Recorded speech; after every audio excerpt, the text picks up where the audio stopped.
சொந்தங்கள் அனைவருக்கும் வணக்கம். எங்ககிட்ட சில கேள்விகள் இருக்கு, அது நியாயமா இல்லையான்னு நீங்க தான் சொல்லணும். அதுக்கு முன்னாடி எங்களை பத்தி கொஞ்சம் சொல்லணும்னு நினைக்கிறோம். அதை நம்ம பேக் கேமரால போய் பார்த்துட்டு வந்துடலாம். ஓகேவா? வாங்க. இன்னைக்கு டேட் என்ன? இன்னைக்கு டேட் 14/12/2024, மாதம் டிசம்பர் மாதம். நாங்கள் இருக்கிற இடத்தோட இன்றைய நிலைமை இதுதான். எங்கள் வீட்டை சுற்றி 4 பக்கமும் தண்ணி இருக்குது. தண்ணி சேருமா இருக்கும். எங்கள் வீட்டு முன்னாடி உள்ள ரோடு இது. ஆனால் அது இப்போதைக்கு ஒரு ஓடையாக மாறி இருக்கு. ஊரில் இருக்க மொத்த தண்ணியும் இந்த வழியாக தான் போகும். ஒரு சாலை வசதி கிடையாது, தண்ணி போகிறதுக்கு வழி கிடையாது.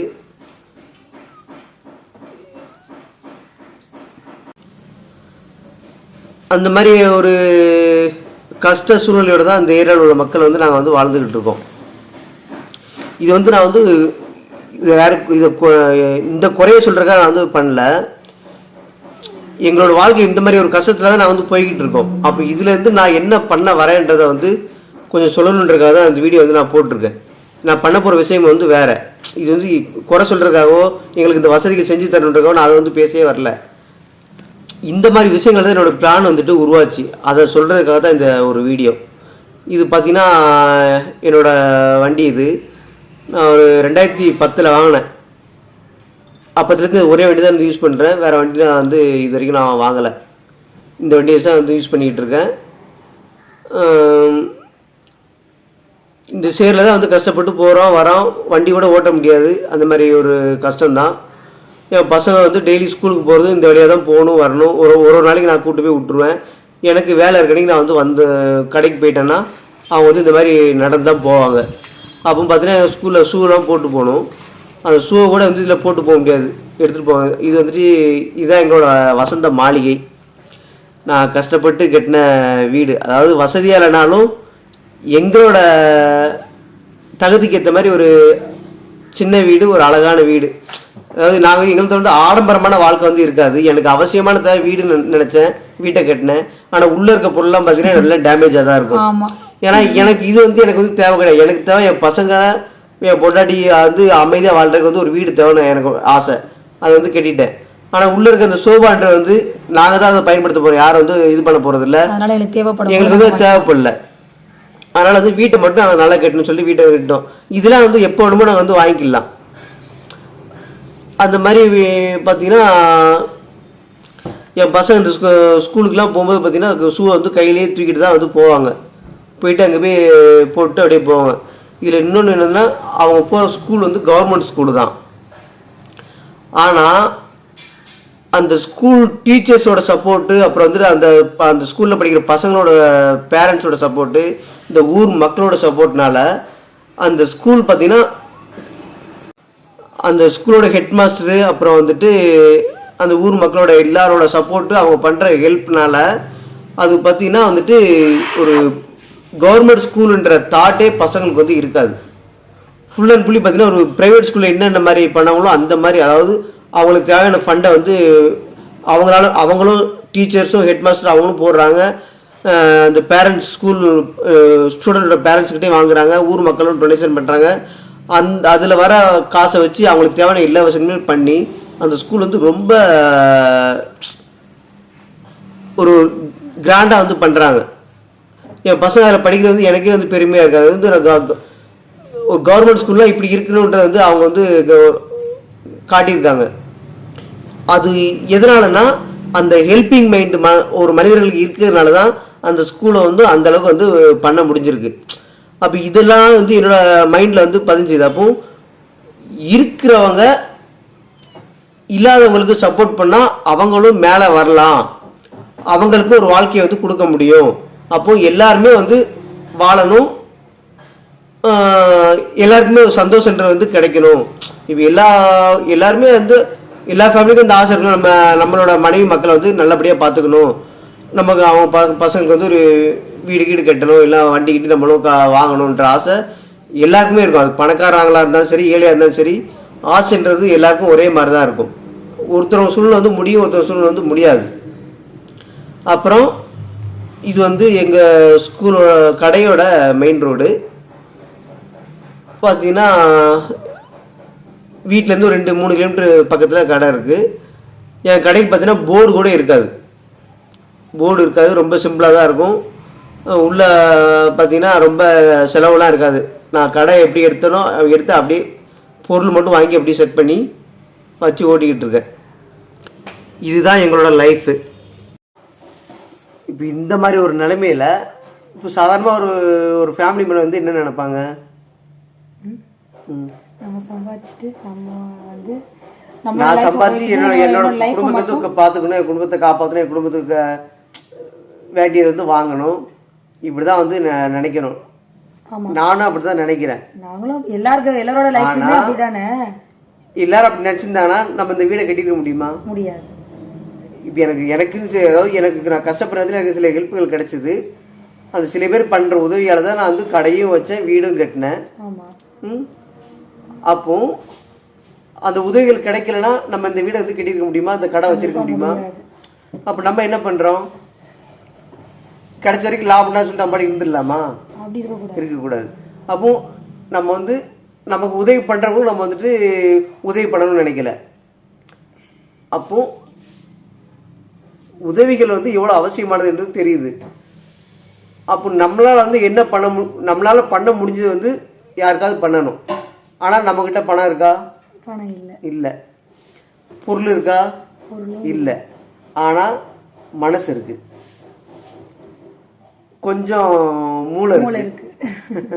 அப்போ இதை வச்சு என்ன பண்ணலாம் அப்படின்னா, அப்போ இந்த மாதிரி ஒரு கஷ்டமான சூழ்நிலையிலையும் நான் என் குடும்பத்தையும் பார்க்கணும்னு நினைக்கிறேன். அதே மாதிரி என்ன மாதிரி கஷ்டப்படுற மற்றவங்களுக்கும் ஏதாவது ஒன்று எப்படியாவது ஏதோ ஒரு வழியில் வந்து அவங்களும் பண்ணி காட்டணும்ட்டு ஒரு தாட்டில் வந்து ஒரு வேலையை வந்து செஞ்சுக்கிட்டு இருக்கேன். இப்போ அந்த மாதிரி சூழ்நிலை வந்து இப்போ நீ என்ன கேட்குற வந்து நீ எதனா வேலை செய்யணும்னு கேட்குற. ஆமாம். அப்போ என்ன பண்ண? ஃபஸ்ட்டு வந்து வீட்டில் தான் ஆல்ரெடி நம்ம என்ன பண்ணுவோம், பசங்களை ஸ்கூலுக்கு அனுப்புவோம், வீட்டில் சும்மா இருக்கும், நம்மளால எதனா செய்யணும் அப்படின்னு சொல்லி இருந்தது. அதனால் எங்கள் வீட்டிலே வந்து ஒரு சின்ன ஷாப் இருக்குது, பார்த்துருப்பீங்க அந்த வீடியோவில். அந்த ஷாப்பில் வந்து கொஞ்சம் வீட்டுக்கு தேவையான பொருள்லாம் தான் நம்ம மளிகை பொருள் மாதிரி கொஞ்சம் வாங்கி சேல்ஸ் பண்ணி பார்க்கலாம் அப்படின்னு சொல்லிட்டு வாங்கி சேல்ஸ் பண்ணேன். ஆனால் அதோட பின்னாடி பேக்ரவுண்ட் பார்த்துருப்பீங்க, பக்கத்தில் நிறைய வீடுலாம் கிடையாது, ஓரளவுக்கு வீடு இருக்கும். அவங்களுக்கும் எப்போ தேவைப்படுதோ அப்போ தான் வந்து அவங்களும் வாங்க முடியும். அதனால் சரின்ட்டு அந்த பொருள்லாம் இருந்தது. ஆனால் வந்து அதுக்குன்னே வந்து நம்ம என்ன சொல்கிறது, ஒரு மசாலா எது வாங்கினாலுமே வந்து அதுக்குன்னு ஒரு டைம் இருக்குது. அது மீறி போகும்போது அந்த பொருள் வந்து வேஸ்ட்டாக வந்து ஆகுறனால யோசித்தேன் என்ன பண்ணுறது. இப்போ பாதி பொருள் நம்ம வாங்கினாலுமே இப்போ என்னோட வீட்டுக்கு எவ்வளோ தேவைப்படுதோ அதான் யூஸ் பண்ண முடியும். ஆனால் ஒரு ஷாப்புக்குன்னு நம்ம வாங்கும்போது ஒவ்வொரு சரமாக தான் வாங்குவோம். அந்த அளவுக்கு வந்து நிறையவும் நம்ம யூஸ் பண்ணுற மாதிரி இருந்தால் மட்டும்தான் யூஸ் பண்ண முடியும். அப்போ சில பொருள் வேஸ்ட் ஆகும்போது என்ன பண்ணுறதுன்னு தெரியாமல் யோசிச்சுட்டு இதுக்கப்புறம் நம்ம கொஞ்சம் கொஞ்சமாக நான் வந்து அதை வந்து ஸ்டாப் பண்ணிவிட்டு நிறுத்திட்டேன். அப்புறம் திரும்பியும் என்ன பண்ணேன்னா, திரும்பியுமே என்னால் இருக்க முடியல. ஸ்கூலுக்கு இவங்களை அனுப்பிச்சோன்னா நம்ம என்ன திரும்பியும் அதே மாதிரியே இருக்கோமே, நம்ம என்ன பண்ணுறது அப்படின்னு சொல்லிட்டு இவங்களுக்கு என்ன பண்ணுவேன்னா, அவங்கள அனுப்பிச்சிட்டு லஞ்ச் எடுத்துகிட்டு வருவேன் கடைக்கு. லஞ்ச் எடுத்துகிட்டு வந்துட்டு சும்மா தான் உட்காந்துருப்பேன், டிவி பார்ப்பேன், அவ்வளோதான். இங்கேயுமே வந்து நம்ம சும்மா தான் உட்காரணுமா, இங்கேயும் நம்ம எதனா வந்து பண்ணணும்னு சொல்லிட்டு இவங்ககிட்ட என்ன பண்ணேன்னா, நீங்கள் அந்த சைடு வந்து சலூன் ஒர்க்கு பார்க்குறீங்க, இப்படி சேரில் இந்த சைடு வந்து இந்த ரிசப்ஷன் மாதிரி செட் பண்ணியிருக்கோம், நான் சும்மா தான் உட்காந்துருக்கேன் இதில். சரி எதனா நான் வந்து இப்போ நம்ம கிளைண்டே வராங்க, அவங்களுக்கே எதனா வந்து ஒரு ட்ரெஸ் எதனா சேல்ஸ் பண்ணால் வாங்குவாங்களா அப்படின்னு சொல்லிட்டு கேட்டேன். கொஞ்சம் ட்ரெஸ் எதனா கொஞ்சம் வாங்கி தரீங்களா அப்படின்னு சொல்லி கேட்டேன். ஃபஸ்ட்டு வந்து இப்போ அவங்களோட கிளைண்ட் பார்த்தீங்கன்னா ஜென்ஸ் வந்து நம்மளோட கஸ்டமர் அவங்களுக்கு வராங்க. அப்போ டிஷர்ட் பண்ணி பார்க்கலாம்னு சொல்லிட்டு டிஷர்ட் வந்து வாங்கினேன். அப்புறம் அந்த ஓரளவுக்கு நம்ம கஸ்டமர்ஸ் தான் வந்து அதையுமே வந்து தொடங்கி வச்சாங்க. எங்களுக்கு எல்லா விதத்துலையுமே பார்த்தீங்கன்னா எங்களுக்கு வர கஸ்டமர் தான், எங்கள் கிளைண்ட் தான் வந்து எல்லாத்துலேயுமே வந்து எங்களை வந்து சப்போர்ட்டாகவும் இருந்தாங்க, கை கொடுக்கவும் செஞ்சாங்க. நைட்டையும் அதே மாதிரி தான் கொஞ்சமாக வாங்கினேன், அதையுமே வந்து அவங்களோட தேவைக்கு வந்து வாங்கிட்டு போனாங்க. அப்படின்னு பார்த்தா ரொம்ப வந்து சேல்ஸ் ஆகாது. ஏன்னா வெளியே வந்து பார்த்தீங்கன்னா போர்டு எதுவுமே கிடையாது, அந்த அளவுக்கு வந்து தெரியப்படுத்துறதுக்கும் எங்களால் முடியல. நம்ம ஷாப்புக்கு வரவும் வாங்கிட்டு போனாங்கன்ற மாதிரி இருந்தது. ரொம்பவும் வந்து என்னால் சேல்ஸ் பண்ண முடியல. அப்போவுமே வந்து நான் அந்த இடத்துல வந்து டல்லாகிட்டேன். நான் என்ன தான் வந்து நான் செய்கிறது அப்படின்னு சொல்லிட்டு இவங்ககிட்ட எதனா எனக்கு வந்து சொல்லுங்கள், எனக்கு சும்மா இருக்கிறதுக்கு பிடிக்கலை அப்படின்னு சொல்லி சொன்னேன். அவங்க ஆல்ரெடி வந்து ஒரு பிளான் வந்து ஒரு மாதம் 2 மாதம் இல்லை, கிட்டத்தட்ட ஒரு 8 இயர்ஸாகவே வந்து பார்த்தீங்கன்னா பண்ணணும் ட்ரை பண்ணிட்டு இருந்தாங்க. ஆனாலும் எங்களால் வந்து அதை வந்து ரன் பண்ணி கொண்டு வர முடியல. இப்படி ஒரு சூழ்நிலையில் வந்து இதை நான் வந்து இப்படி கேட்குறேன்ற பட்சத்தில் அந்த ஐடியாவை நல்லா ஒன்றுத்துக்கு 2 தடவை 8 தடவை வந்து அதை நம்ம கிளியராக வந்து பண்ண முடியுன்றதை யோசிச்சு அதுக்கப்புறம் அந்த பிளானை வந்து எனக்குமே சொன்னாங்க. எனக்குமே வந்து பிளான் வந்து ரொம்ப பிடிச்சிருந்தது. இப்போ இன்னுமே டீட்டெயிலாக அவங்களே சொல்லலாம். ஓகேவா? அதனால் என்னோட பிஸ்னஸ் வந்து என்னோட ஒய்ஃபுக்கு வந்து நான் வந்து விட்டு கொடுத்துட்டேன். இதோட ஓனர் பார்த்தீங்கன்னா இவங்க தான். இப்போ இந்த கடைக்கே வந்து ஓனர் பார்த்தீங்கன்னா இவங்க தான். அக்ரிமெண்ட்டில் அவங்க பேர் தான் இருக்குது. நான் வந்து இங்கே வந்து ஒரு தொழிலாளி தான். எனக்கு வந்து என்றைக்குமே தொழிலாளியாக இருக்கிறது வந்து பிடிச்சிருக்கு. நான் 12 வயசில் வந்து இந்த ஃபீல்டுக்கு வந்தேன். அப்போத்துலேருந்து நான் வந்து வேலை தான் செய்கிறேன். என்றைக்குமே அந்த தொழிலாளியாக இருந்தது தான் எனக்கு வந்து பிடிக்கும். நான் வேலை செய்கிற கடையில் நான் வந்து முதலாளியாக இருப்பேன். இல்லைன்னா அந்த கடையை வந்து பொறுப்பாக பார்த்துக்கணுன்றதுல வந்து ஒரு நம்ம வேலை தானே செய்கிறோம், நம்ம வேலையை முடிஞ்சாலும் போயிடலான்ற மாதிரி இல்லாமல் எனக்கு வந்து அந்த இடத்த வந்து ரொம்ப பிடிச்சி அது என்னோட இடத்த நான் எப்படி பார்த்துக்கணும் அது மாதிரி வந்து நல்லா பார்த்துக்குவேன். வர கஸ்டமருக்கு வந்து நல்லா ட்ரீட் பண்ணுவேன். அப்போ வந்து வேலை செய்கிற கடையில் நான் வந்து ஓனராக இருந்தேன். ஆனால் எங்களோட கடையில் நான் வந்து வேலைக்காரனாக இருக்கேன். ஏன் அப்படி நினைக்கிறீங்க? எனக்கு தொழில் அதாவது என்னோட ஓனர் யாருன்னு பார்த்தா என்னோட தொழில் தான். இப்போ நான் அந்த கடையை வச்சு நான் வந்து வாழலை, என்னோட தொழில் வச்சு தான் வாழ்கிறேன். நான் இங்கே இருந்தாலும் வேலை செய்வேன், இன்னொரு கடையில் போய் வேலைக்கு பார்த்தாலும் நான் வந்து வேலை செய்வேன். அப்போ எனக்கு வருமானத்தை தருது என்னோட கடையோ இல்லை இன்னொரு கடையோ கிடையாது. எனக்கு வருமானம் தருது என்னோட தொழில். அப்போ அந்த தொழில் வந்து நான் நல்லா நேசித்தேன், நல்லா சர்வீஸை கொடுத்தேன், நல்ல கிளைண்ட் வந்தாங்க. அந்த கிளைண்ட் வந்து எனக்கு நல்லா சப்போர்ட் பண்ணாங்க. அப்போ இந்த மாதிரி வந்துட்டு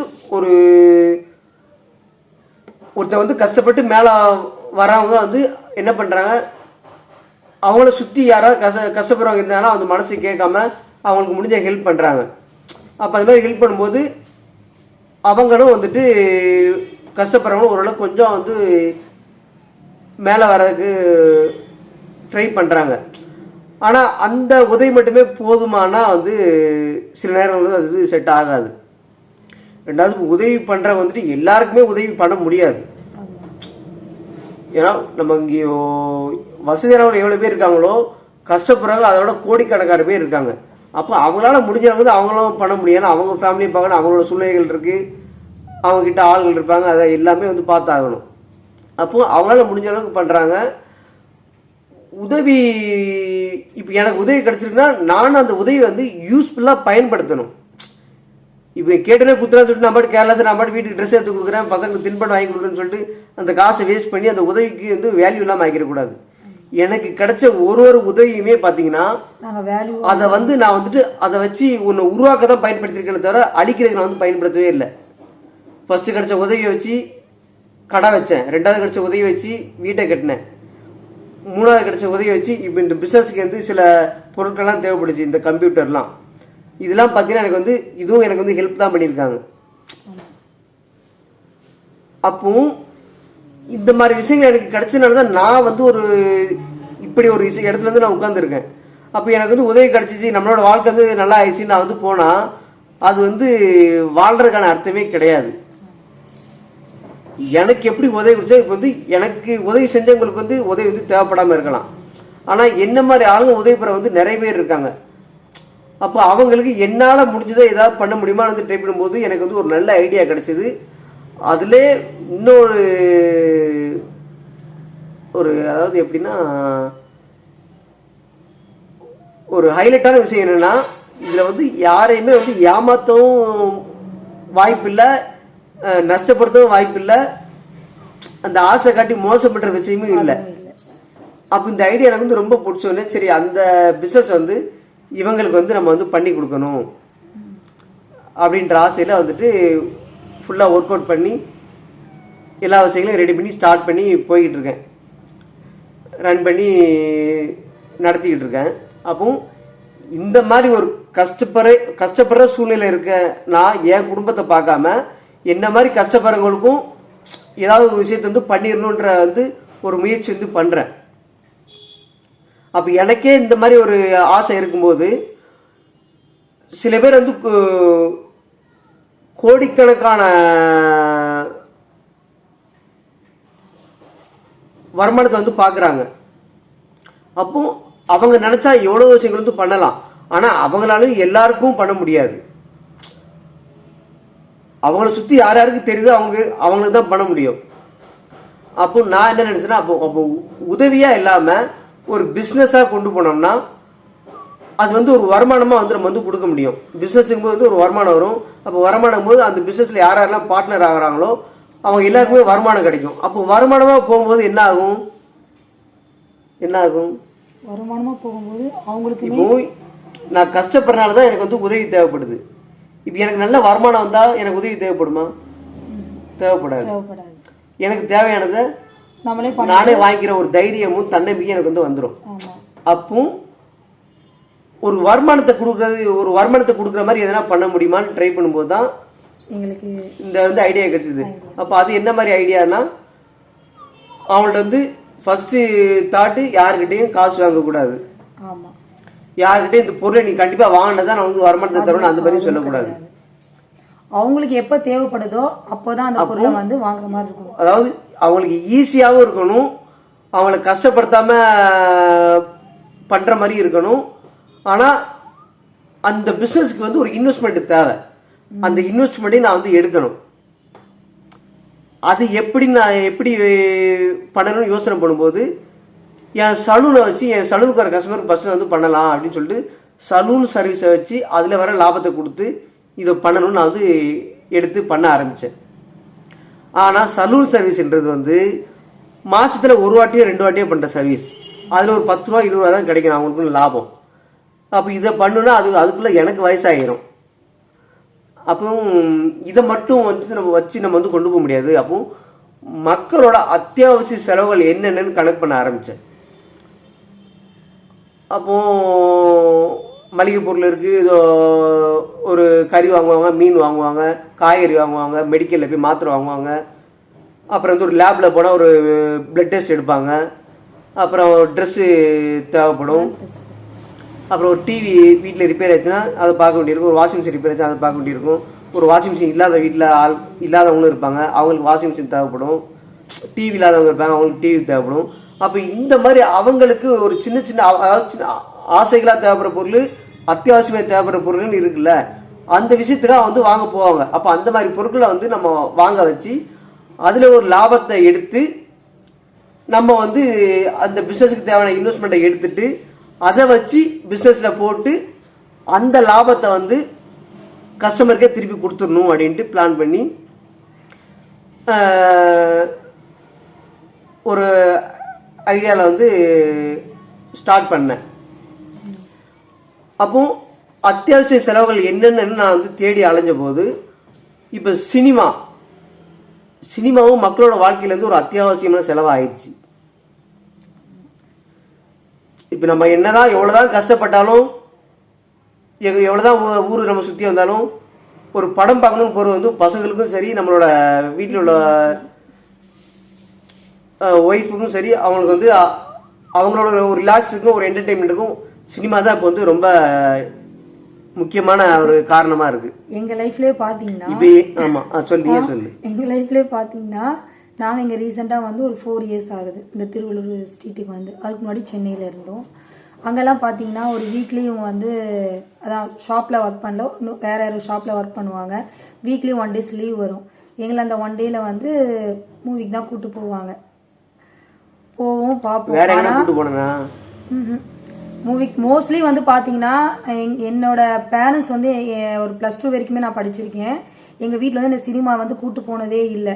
ஸ்கூல் போவோம், வீட்டுக்கு வருவோம். இவங்க சொன்ன இதே தான். 12 வயசுலேயே வந்து பெற்றவங்களோட கஷ்டத்தை புரிஞ்சுட்டு நானுமே வந்து அந்த 12 வயசுலேயே வந்து வெளியே போயிட்டு சின்ன சின்ன பிளாஸ்டிக்ஸில் பூலாம் வந்து வரும், அதெல்லாம் வாங்கி கட் பண்ணி எடுத்துகிட்டு போயிட்டு நம்ம சைக்கிளில் போய் போட்டு வருவோம். அந்த மாதிரி சின்னதுலேருந்தே நாங்கள் வந்து கஷ்டப்பட்டனால நிறைய ஆசைகள் எதுவுமே தோணாது. ஓடி ஆடி விளையாடுற வயசுலையும் நாங்கள் விளையாடலை. அப்பத்துலேருந்தே அந்த உழைக்கணுன்ற இது எனக்கு வந்துருச்சு. அதே மாதிரி நம்ம லைஃப்லேயும் போய் நான் ஜாயின் ஆனவுடனே அந்த படம்லாம் வந்து பார்க்கணும். ஆனால் இப்போ வந்து பார்த்தீங்கன்னா நான் தேட்டருக்கு போய் 4 years ஆகுது. நான் இன்னுமே வந்து மூவி பார்க்கவே போகல. ஏன்னா இப்போ வந்து ரேட்டும் வந்து ஜாஸ்தி ஆயிடுச்சு. ஒரு 200 ரூபாய் இருந்தால் தான் போக முடியும் அப்படின்னு சொல்கிற சூழ்நிலைக்கு வந்துருச்சு. இப்போ நாங்கள் வந்து ரீசெண்டாக இங்கே வீடு வந்தனால எங்களுக்குமே எல்லாருக்கும் இருக்க மாதிரி சில கடன்கள் இருக்குது. அதனால் வந்து நம்ம செலவு வந்து குறைச்சிக்கலான்ற பட்சத்தில் எனக்கு ஆசை இருந்தாலுமே அந்த இடத்துல வந்து நான் வந்து இப்போ செலவு குறைச்சிட்டு இருக்கேன். இப்போ நான் ஃபஸ்ட்டு அவளை வந்து நான் வந்து எங்கேயும் வெளியூர் கூட்டு போகிறதோ இல்லைனா வந்துட்டு இந்த பார்க்கு பீச்சுக்கு கூட்டு போகிறதோ நான் வந்து கூட்டு போக மாட்டேன். இப்போ எனக்கு வந்துட்டு தண்ணி அடிக்கிற பழக்கமோ இந்த வேறு தம் அடிக்கிற பழக்கமோ இந்த கெட்ட பழக்கமும் கிடையாது. வெளியே ஊர் சுற்றுற பழக்கமும் கிடையாது.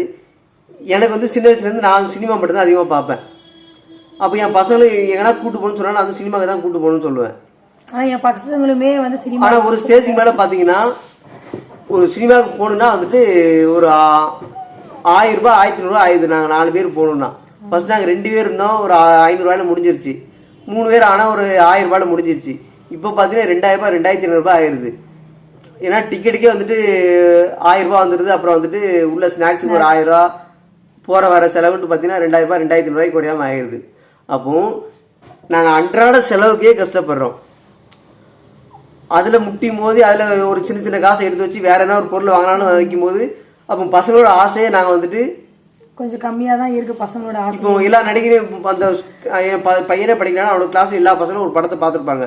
இவனு சொல்லும்போது வந்து எல்லாருமே படத்தை பார்த்துட்டாங்கப்பா, நான் தான்ப்பா பார்க்கலன்னு சொல்லும்போது வந்து எங்களுக்கு வந்து மனசு கஷ்டமா இருக்கு. அப்போ எனக்கு நான் போக முடியாத காரணம் என்னோட சூழ்நிலை. இப்போ நான் வசதியாக இருந்தால் நானே என் பசங்களை வந்து படத்துக்கு கூப்பிட்டு போயிருப்பேன். நான் என்னோட வாழ்க்கை நடத்துறதுக்கே கஷ்டப்படும் போது அப்போ எனக்கு வந்து படம் வந்து இம்பார்ட்டண்டாக படலை. ஆனால் பசங்களுக்கு வந்து அது புரியாது. அப்போ அந்த மாதிரி ஒரு முக்கியமான இடத்துல வந்து சினிமா இருக்குது.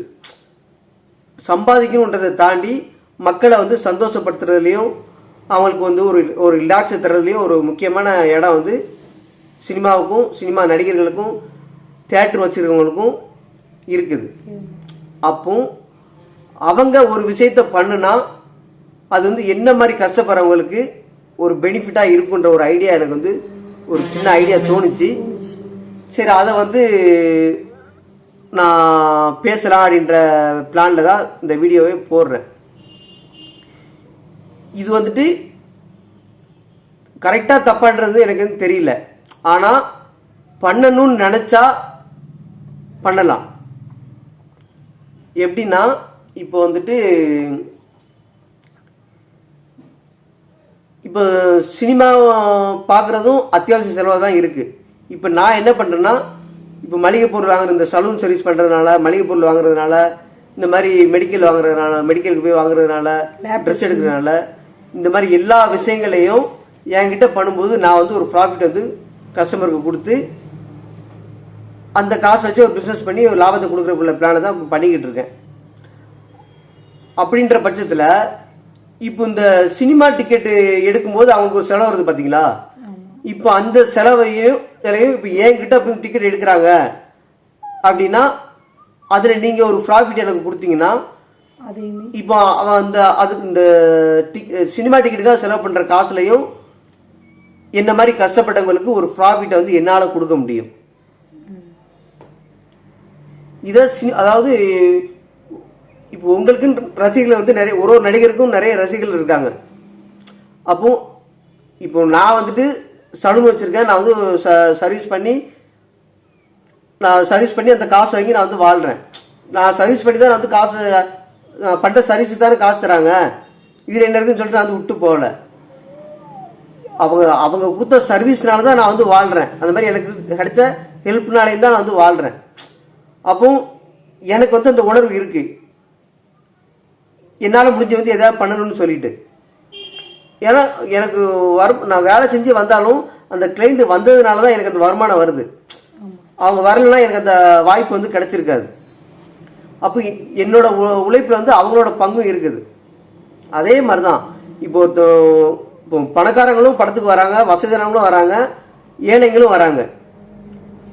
எல்லாருமே ஒரே காசு தான் தராங்க. ஆனால் ஏழை வந்து 1 நாள் 2 நாள் சம்பாரிச்ச காசு தான் உங்கள்கிட்ட எடுத்துட்டு வந்து இது டிக்கெட் வாங்கி படம் பார்க்குறான். அப்போ அவனோட உழைப்பு வந்து 2 நாள் உழைப்பு வந்து வீணாகுது. அப்போ அவங்களுக்கு இப்போ நீங்கள் அதாவது நீங்கள் வந்து நிறைய உதவிகள் செய்கிறீங்க. சினிமா ஃபீல்டில் இருக்கவங்க நடிகராக இருந்தாலும் சரி நடிகையாக இருந்தாலும் சரி நீங்கள் வந்து நிறைய உதவிகள் பண்ணுறீங்க. நான் வந்து அதை குறை சொல்ல வரல. நான் சொல்ல வர்றது என்னன்னா உங்களால் உதவிகள் தான் செய்ய முடியும்.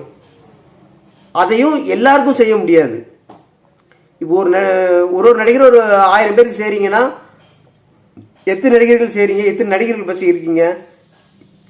ஆனால் மக்கள் எத்தனை கோடி இருக்காங்க.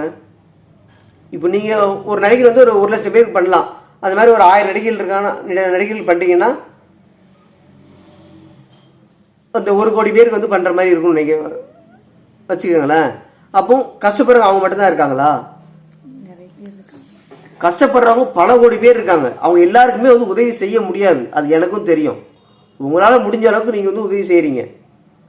ஆனால் நான் வந்து அவங்களுக்கு வந்து உதவி செய்யாமல் ஒரு வருமானத்தை கொடுத்துட்டோம்னா என்ன ஆகும்? அவங்களுடைய வறுமை வந்து ஒழிஞ்சிரும்.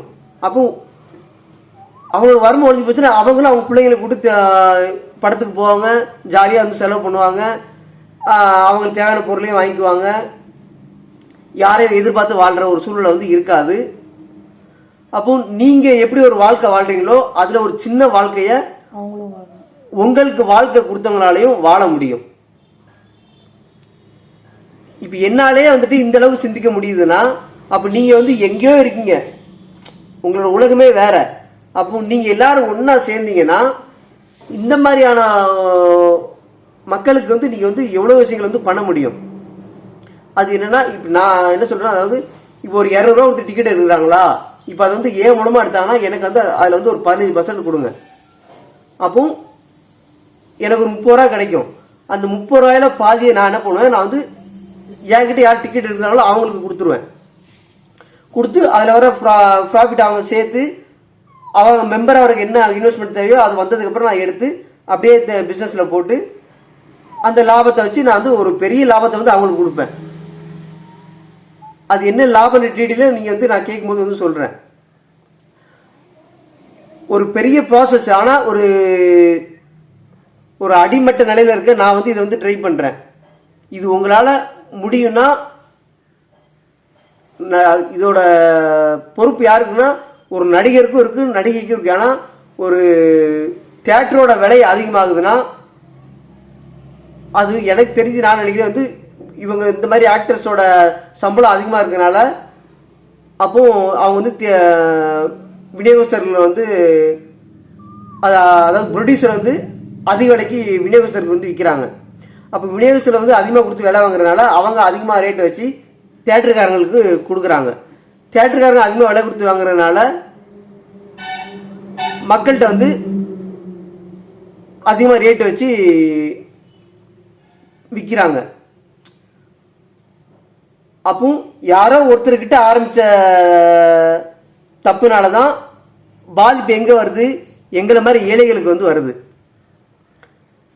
அப்போ நீங்கள் வந்து கொஞ்சம் அட்ஜஸ்ட் பண்ணீங்கன்னா அதை வச்சு உங்களுக்கு கீழே இருக்கவங்களோட லாபத்தை வந்து அவங்க குறைப்பாங்க, அதுக்கு அடுத்து வரவங்களோட லாபத்தை அவங்க குறைப்பாங்க. அப்போ தியேட்டருக்காரங்க வந்து எங்களுக்கு தரமாக கொடுத்தாங்கன்னா அதை வச்சு நான் வந்து பிஸ்னஸ் பண்ணுவேன். இப்போ தியேட்டருக்காரங்க வந்து ரேட்டை குறைக்கலாம், ஆனால் அதனால் வந்து உங்கள் வாழ்க்கை மாற போகிறது இல்லை. நான் என்ன சொல்கிறேன்னா நான் வந்து வருமானத்தை கொடுக்குறேன்னு சொல்கிறேன். எனக்கு கிடைக்கிற காசை வச்சு நான் அவங்க வந்து வருமானத்தை கொடுக்க போகிறேன். நான் வந்து உதவி கொடுக்க போகல, வருமானத்தையே உதவியாக கொடுக்க போகிறேன். நீங்கள் வந்து பணத்தையோ பொருளையோ தான் உதவியாக கொடுப்பீங்க. நான் வந்து வருமானத்தையே உதவியாக கொடுத்துலான்னு பிளான் பண்ணியிருக்கேன்.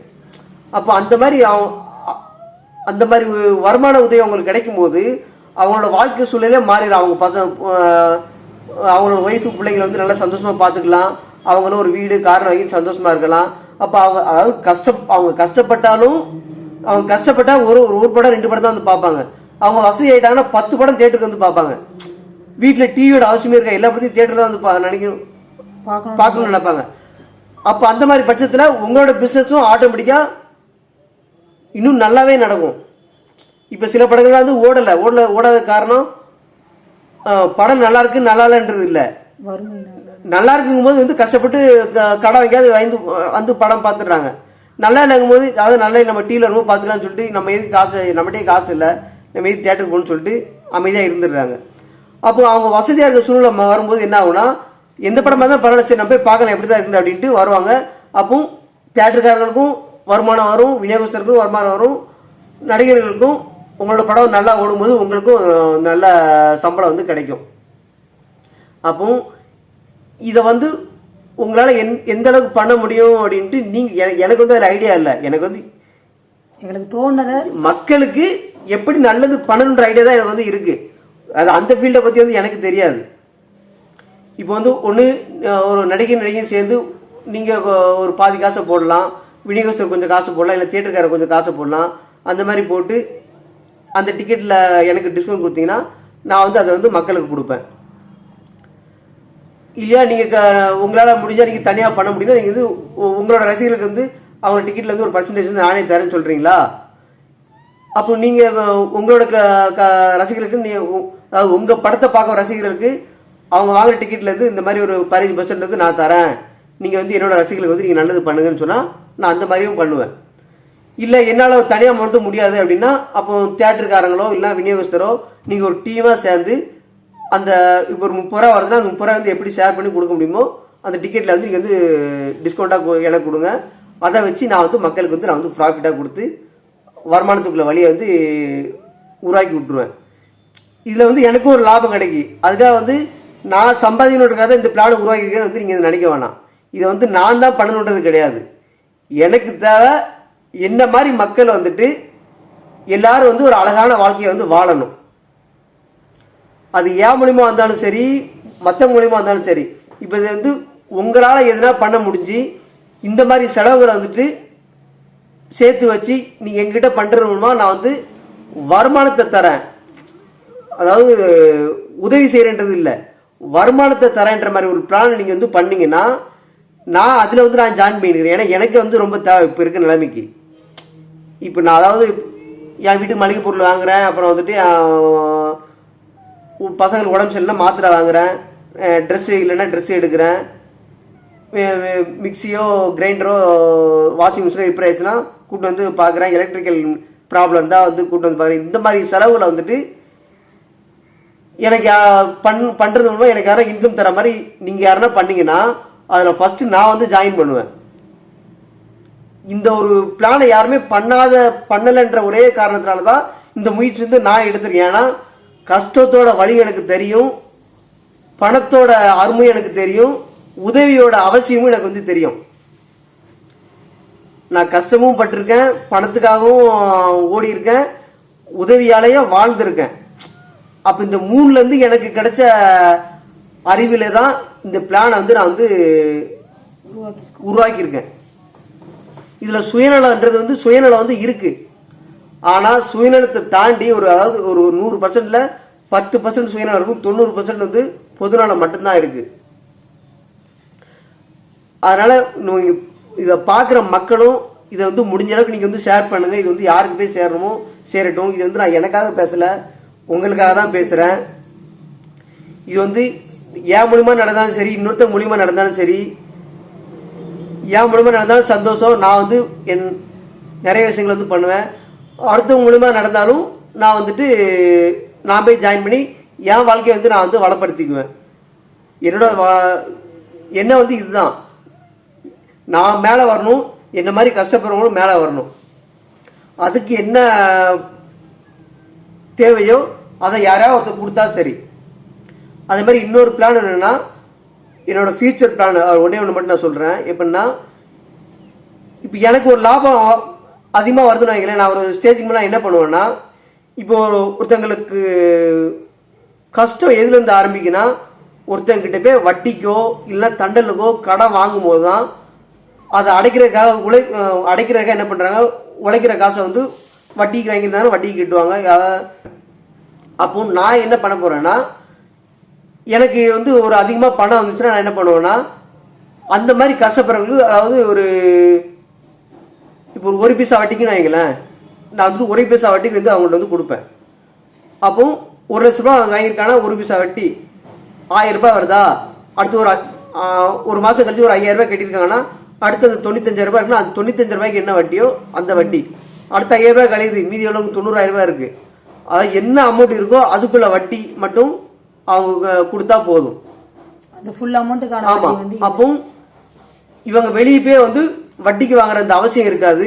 அவங்களுக்கு தேவையான ரூபாய்க்கு ஒரு கம்மியான வட்டியில் வாங்கும்போது அவங்களோட தேவைகளையும் நிறைவேற்றிக்கலாம், அவங்களுக்கு கெட்டுறதுக்கான சூழ்நிலையும் இருக்கும். எனக்கு கெட்டதுக்கான வருமானத்தையும் நான் வந்து கொடுத்துருவேன். அப்போ அவங்களால ஈஸியாக கெட்டையும் முடியும், அவங்க வாழ்க்கையும் சந்தோஷமாக பார்த்துக்க முடியும். ஒரு நல்ல வாழ்க்கையை வந்து எல்லாருமே வாழ முடியும். இது வந்து இந்த சமுதாயத்துக்கு ஒரு பெரிய மாற்றமாக இருக்கும். இது வந்து நான் பண்ணுறது வந்துட்டு உங்களுக்கு நியாயமாக இருக்குன்னா நீங்கள் வந்துட்டு எனக்கு சப்போர்ட் பண்ணுங்கள். இது தப்பாக உங்களுக்கு தெரிஞ்சால் நீங்கள் வந்து இந்த மாதிரி ஒரு பிளானை வந்து உருவாக்கி மற்ற மக்களுக்கு வந்து பயன்படுற மாதிரி ஒரு விஷயத்தை வந்து பண்ணுங்கள். இதை வந்து நான் ரொம்ப பணிவோட கேட்டுக்கிறேன். ரொம்ப நன்றி. ரொம்ப நன்றி. இதை வந்து பொறுமையாக பார்த்ததுக்கு எல்லாருக்கும் ரொம்ப நன்றி. இந்த முயற்சிக்கு வந்து நீங்கள் வந்து முடிஞ்சளவு நல்லா சப்போர்ட் பண்ணுங்கள், நல்லா ஷேர் பண்ணுங்கள். இது எல்லாருக்கும் போய் சேர்ந்தாதான் நான் பண்ண நினைக்கிற விஷயம் என்னால் இல்லைனா கூட வேற ஒருத்தரால் வந்து நடக்கும். நம்மளை மாதிரி ஏழைங்களை வந்துட்டு மேலே வர முடியும். ஏன்னா வாழ்க்கைன்னு எவ்வளவோ இருக்குன்னு நம்ம கீழே அடுத்த தலைமுறைகள்லாம் வருது. அவங்களாம் வந்து இனிமேல் வர காலத்தை சமாளிக்கணும்னா வந்து சாதாரண விஷயம் கிடையாது. இந்த காலத்தில் நம்மளே இவ்வளோ கஷ்டப்படுறோம். ஃபியூச்சர் வந்து எப்படி இருக்குன்னு வந்து கொஞ்சம் யோசனை பண்ணி பாருங்கள். தப்பான வழியில் உங்கள் சிந்தனைகளை வந்து கொண்டு போகாதீங்க. நம்ம வந்து ஒரு கல்யாணம் பண்ணுறோன்னா நமக்குன்னு ஒரு பொறுப்பு வந்துடுது. நம்மளோட மனைவி நம்மளோட பிள்ளைகள் தான் வந்துட்டு உலகம்னு வாழ்ந்தால் தான் அவங்களுக்கு வந்து ஒரு நல்ல படிப்பு கொடுக்க முடியும். அவங்க ஒரு நல்ல வாழ்க்கை வாழ்கிறதுக்கான சூழல் வந்து நம்ம ஏற்படுத்தி தர முடியும். அதனால் வந்து தப்பான விஷயத்தில் போயிட்டு உங்கள் வாழ்க்கையை வந்து நீங்கள் வந்து வீணடிச்சிக்காதீங்க. ஏன்னா நானும் வந்து 12 வயசுலேருந்து நான் வந்து தனியாக தான் வாழ்ந்திருக்கேன். நான் நினச்சா நான் இப்படி இல்லாமல் போயிருக்கலாம். ஆனால் நான் வந்து என்ன சுற்றி இருக்கவங்ககிட்ட வந்து நான் நல்ல விஷயங்களை வந்து நான் தேடி அதை வந்து எடுத்துக்கிட்டேன். கெட்ட விஷயங்களை வந்து நான் வந்து கண்டுக்கவே மாட்டேன். ஒருத்தர்கிட்ட நல்ல விஷயங்களை வந்து தேடி அதை வந்து நான் வந்து கற்றுக்கணும்னு நினைப்பேன். அந்த மாதிரி வழியில் நான் போனதுனால தான் நான் வந்துட்டு மற்றவங்களோட கஷ்டத்தை வந்து என்னை வந்து உணர முடிஞ்சுது. அதனோட பலனாக தான் இந்த மாதிரி ஒரு பிளானை என்னால் வந்து உருவாக்க முடிஞ்சுது. அதனால் முடிஞ்ச அளவுக்கு நல்ல சிந்தனைகளை வளர்த்துக்கங்க. மற்றவங்களுக்கு வந்து நல்லது பண்ணுற மாதிரியான விஷயங்களை வந்துட்டு நீங்களும் முயற்சி எடுங்க. அந்த மாதிரி முயற்சி யாராவது செஞ்சாங்கன்னா அவங்க வந்து நல்லா சப்போர்ட் பண்ணுங்கள். நீங்களும் வாழலாம், நாமளும் வாழலாம், நமக்கு மேலே இருக்கவங்களும் சந்தோஷமாக வாழட்டும். நன்றி, வணக்கம். நன்றி, வணக்கம். வேற ஒரு வீடியோவில் பார்க்கலாம். பாய்.